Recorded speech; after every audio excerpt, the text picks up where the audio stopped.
അഹ്ലൻ മോദി അല്പസമയത്തിനകം ആരംഭിക്കും. Abu Dhabi side sports city സ്റ്റേഡിയത്തിൽ നടക്കുന്ന അഹ്ലൻ മോദിയിൽ പ്രധാനമന്ത്രി നരേന്ദ്രമോദി പ്രവാസികളെ അഭിസംബോധന ചെയ്യും. യുഎഇയിലെത്തിയ പ്രധാനമന്ത്രിയെ യുഎഇ പ്രസിഡന്റ് നേരിട്ടെത്തിയാണ് സ്വീകരിച്ചത്. ഉഭയകക്ഷി ചർച്ചയ്ക്കിടെ അബുദാബിയിൽ ക്ഷേത്രം യാഥാർത്ഥ്യമാക്കിയതിന് യുഎഇ പ്രസിഡന്റിന് പ്രധാനമന്ത്രി നന്ദി അറിയിച്ചു. അല്പസമയത്തിനകം അഹ്ലൻ മോദി ആരംഭിക്കും. ഇപ്പോൾ തൽക്കാലം വിവരങ്ങൾ നൽകാനും ഒപ്പം തന്നെ വിശകലനങ്ങൾക്കായി നമുക്ക് അതിഥികളുമുണ്ട്. ഐസനുണ്ട്, ഒപ്പം തന്നെ കേണൽ ദിന്നിയുണ്ട്. ഇരുവർക്കും സ്വാഗതം.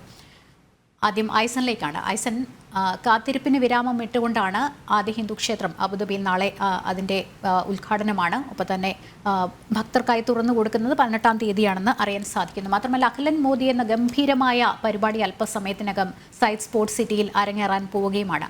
പ്രത്യേകിച്ച് ഈ നയതന്ത്ര ബന്ധങ്ങളുടെ വലിയ വിജയമാണ് കഴിഞ്ഞ കുറേ കാലങ്ങളായി നമ്മൾ കണ്ടുകൊണ്ടിരിക്കുന്നത്. നമുക്ക് എങ്ങനെ വിലയിരുത്താം എന്നുള്ളതാണ്. പ്രത്യേകിച്ച് പ്രധാനമന്ത്രിയുടെ 2 ദിവസത്തെ യുഎഇ സന്ദർശനം, അതുമായി ബന്ധപ്പെട്ട പരിപാടികൾ ഒക്കെ കൂടി കൂട്ടി വായിക്കുമ്പോൾ.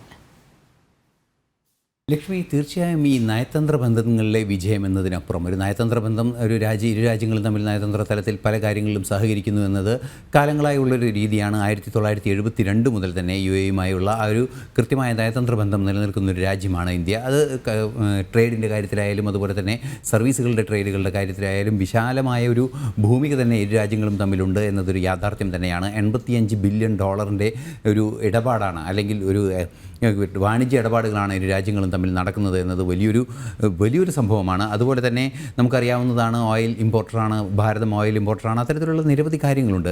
പക്ഷേ ഇന്ന് അല്ലെങ്കിൽ നാളെ നടക്കാനിരിക്കുന്ന ഈ പ്രത്യേക ക്ഷേത്രത്തിൻ്റെ ആ ഒരു പ്രവേശന ചടങ്ങ് അല്ലെങ്കിൽ ക്ഷേത്രത്തിൻ്റെ ചടങ്ങുകൾ നടക്കുന്നതോടുകൂടി മറ്റൊരു വലിയ സംഭവം കൂടി അല്ലെങ്കിൽ വലിയൊരു കാര്യത്തെ കൂടി നമ്മൾ ചൂണ്ടിക്കാണിക്കുകയാണ്, അല്ലെങ്കിൽ അത് വീണ്ടും സ്ഥാപിക്കപ്പെടുകയാണ് എന്നതാണ് യാഥാർത്ഥ്യം. കാരണം ഭാരതം ലോകത്തിലേക്ക് വളരുക, അത് പണ്ട് ഭാരതം വളർന്നിരുന്നത് തീർച്ചയായും ചില പോർട്ടുകളുടെ നിർമ്മാണത്തിലും അതുപോലെ തന്നെ മറ്റു കമേഴ്ഷ്യൽ രീതികളിൽ അല്ലെങ്കിൽ വാണിജ്യപരമായ സാധ്യതകളെ മുതലാക്കുന്നതിനുള്ള ഒരു വളർച്ച, അത് തീർച്ചയായും ഒരു ബിസിനസ് ഓറിയൻറ്റഡ് ആയ ഒരു വളർച്ച, സാമ്പത്തികമായ ലക്ഷ്യങ്ങൾ നിറവേറ്റാനുള്ള വളർച്ച, സ്വാഭാവികമായും മേഖലയിലെ സഹകരണവും അതുപോലെ തന്നെ സൈനികവുമായ വളർച്ചകൾ സ്വാഭാവികമായും ഉണ്ടാകാനുള്ള സാധ്യതയുണ്ട്.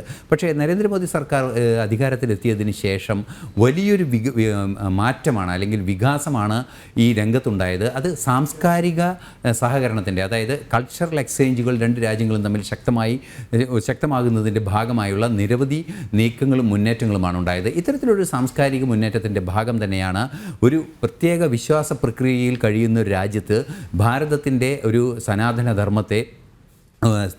ധർമ്മത്തിൻ്റെ ഒരു പ്രൊപ്പഗേഷനുള്ള ഒരു ക്ഷേത്രം നിർമ്മിക്കപ്പെടുന്നു എന്നുള്ളത് അത് ഏറെ ഗൗരവമുള്ളൊരു വിഷയമാണ്.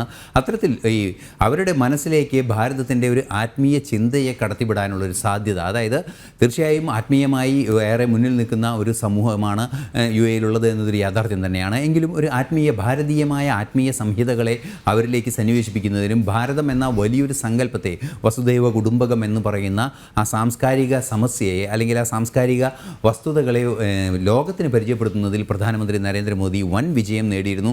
അല്ലെങ്കിൽ ഭാരതത്തിൻ്റെ 10 വർഷത്തെ നയതന്ത്ര ആ ഒരു നീക്കങ്ങൾ, നയതന്ത്ര ഇടപെടലുകൾ അത്തരത്തിൽ മുന്നേറ്റം നേടിയിരുന്നു എന്നൊരു യാഥാർത്ഥ്യം തന്നെയാണ്. ഈ സാംസ്കാരിക വിനിമയത്തിലൂടെ ഇരു രാജ്യങ്ങളും തമ്മിലുള്ള പൗരന്മാരുടെ ആ ഒരു ബന്ധം ഊട്ടിയുറപ്പിക്കുന്നതിലൂടെ ഒരു കൺസിലിയേഷൻ, ഒരു വലിയൊരു ബന്ധത്തിലേക്ക് ഇത് വളർന്നു വരുന്നു എന്നതാണ് ഏറെ ഗൗരവമർഹിക്കുന്ന ഒരു കാര്യം. തീർച്ചയായും സാമ്പത്തിക വിഷയങ്ങളൊക്കെ പരാമർശിക്കുമ്പോൾ തീർച്ചയായും നമുക്കറിയാവുന്നതാണ്, $85 ബില്യൺ ഇടപാടുകൾ നടക്കുന്ന ഒരു രാജ്യമാണ്. ഈ രണ്ട് രാജ്യങ്ങളും തമ്മിൽ നടക്കുന്നുണ്ട്. സ്വാഭാവികമായും അത് $100 ബില്യൺ എത്തിക്കുക എന്ന ലക്ഷ്യം ഇരു രാജ്യങ്ങൾക്കുമുണ്ട്. അതുപോലെ തന്നെ സർവീസ് ട്രേഡിൻ്റെ രംഗത്തായാലും ദുബായിൽ നിന്ന് ലഭ്യമാകുന്ന സർവീസുകളുടെ എല്ലാം രംഗത്തായാലും അതും $15 മില്യൺ വർദ്ധിപ്പിക്കുക, അത്തരത്തിലുള്ള സാമ്പത്തിക ലക്ഷ്യങ്ങൾ വളരെ കൃത്യമായി ഉണ്ട് എന്നതൊരു യാഥാർത്ഥ്യം തന്നെയാണ്.